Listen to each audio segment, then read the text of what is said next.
Okay, we're looking here at the C. We've kind of immersed, we've gotten into the advanced stuff here. So we've got the C box. We want to see, we can play the C from here. We want to play the fourth to Z shape. So C to E is a string shape fourth. So the C string shape. Okay, let's look at that. Here's C string shape here. Imaginarily, what if we had an extra string down there? It would be the fourth string shape. The string shapes, not pitches. Pitches would be a fifth below. So things that go up in fourth go down in fifth. Right? E to A is the fourth, but A to E, even though it's lower, is a fifth below it, a fourth below it, but it's the fifth of that note. Okay, so E to A is the fourth, but A to E is the fifth because E is the fifth of A. So that works, but string shapes go backwards of that. A lot of things in guitar, you just have to learn which way is it going. So let's play that F again. We want, then the segment stopped. 4, 5, 6, 7, root, that's string 2, string 3, 2, 3, 4, string 4, 5, 6, 5, 6, right there. Okay, that was just an open string error I made. Remember that.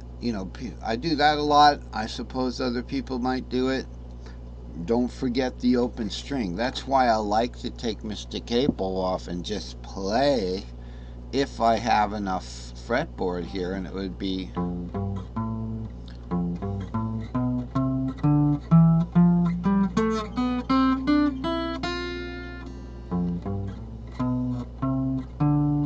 let's try that again. Now here's 2, 3, 4. I want the 5, 6 in the key of F is going to be C, D. So that seemed to hit the warp there. Okay, so 4, 5, 4, 5, 6, 7, root 2, 3, 3, 4. So I got the 5, 6 right. 5, 6, now 7, root 2. So we might have a little string out of tune there.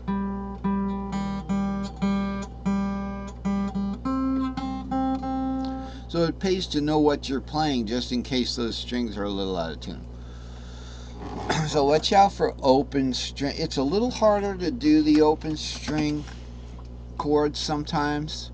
Let's look at my fretboard down here.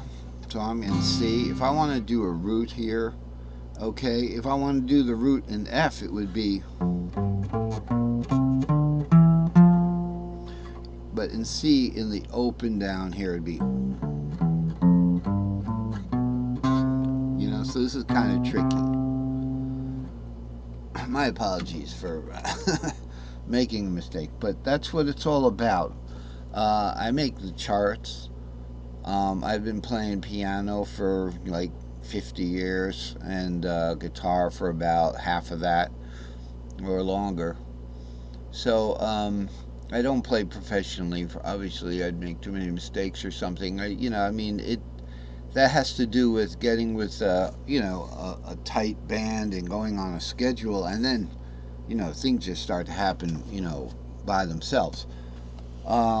If I just played this for you with a groove, are you going to learn anything? Are you going to learn anything? So let's just take it slow and look at what we got here. So we have a stack of string shapes. These are the short ones. To simplify this this diagram here, 3, 4, 5, 6, 7 root, right here, 3, 4, 5, 6, 7 root. Okay, I just remembered what we were trying to do, and that is, can we get all the modes in the C box? So let's talk about the C. We can, of course, get that.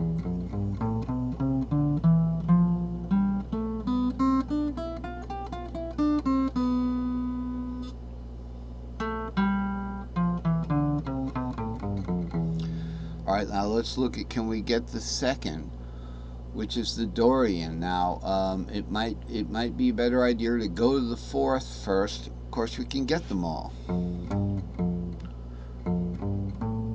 Here we go.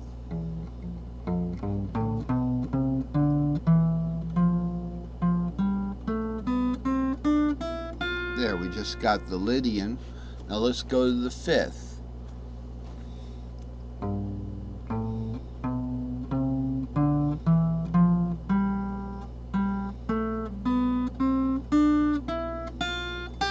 Now remember, the fifth is going to be dominant.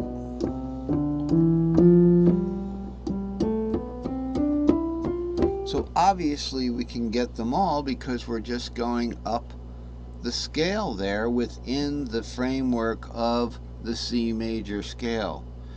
And by the way, let me mention the Lydian scale starts on the 7th, okay, and we should be able to get that entire scale too. So if we start it here, the Locrian rather.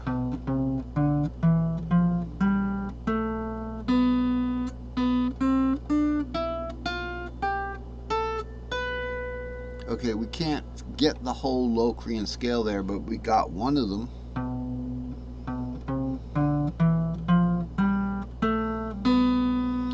So we have our little Locrian there. By the way, here's a good place to kind of fast forward.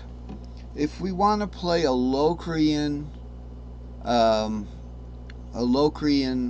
scale, okay, and we want to play it, say in the we can do it in the short patterns. That's what I'm talking about here, and that has to do something with this chart here that I made about the the similarity between the C box and the E box.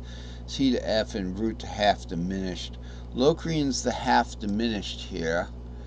And over here we have this Locrian pattern that I added. I actually edited this to the chart since last lesson.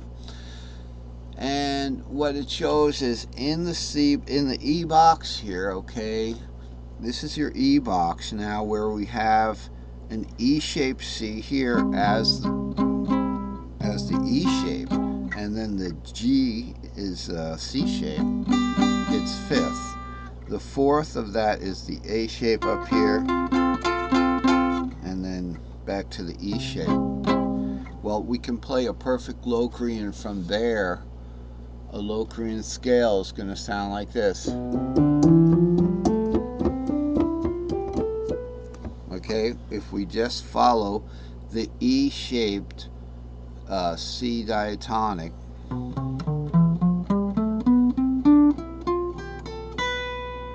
See, it's all contained in the E tripentatonic box, which is E, A, and C shaped. So let's look at that again. Rather, the A is the E shape is the root. Okay, fourth of E is going to be the A shape and C shape. So it's the E, A, and C shape. I did say that. So that is an important quality of the E box, is that we can play if you want to do a nice Locrian scale. Say you're on the I don't know, on the A note, so there would be a dot there, right? You're just going to start one half step below it and just play what I call an S4E, which is play the string shape starting from the E here. So here it is. Okay, now what's the difference between these two guys? One's the long pattern, one's the short. We're going to do the short because we're in the middle here. So it's just...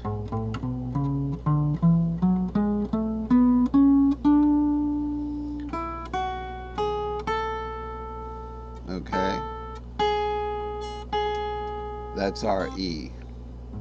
I mean, that's our... Okay, so what's today's lesson really about? If you've been following my lessons, then this is where we would be in chart 250, 249, 250, 251. It's important to realize that the major fretboard right here, say here, these are separated. Let's see, the fourth of E is A, shaped like that. These are really separated like this, but actually the fifth of the E shape, okay, is the C shape, and that starts here. That's just not shown here because this is just an arbitrary representation of the fretboard. The notes are all the same. I mean, the notes ain't going to change, but the cages that I selected, these happen to be a fourth apart, but if I was going to go in caged, it would go, we'd have an A box right here, because it's 5, 6, right? So there's your root 5, root 3, and then we'd have a G box here, we'd have root 3, 5, that's in caged, okay? If you go in fifths, except for C and G, okay, they will be borderline neighbors. So the fifth of C is G, and this is where the G box would be. You know, and you got to get used to this stuff. But once you learn it, it doesn't change. Okay? So here's your G box, right? We've got that. We've got that G box right there. So let's just grab this G box for a minute. Okay, copy it. And we'll go over and look at our G box if we got it listed way up here. Okay, so I'm just going to draw this right below it. And I know how big it should be. Is that not the same thing right there? There's your G box. It's just that I decided to show it here. So, well, we wiped the chart clean. So anyway, that's what's going on down here. It's just a representation of the fretboard. Here's where your fret nut would be if we were in the key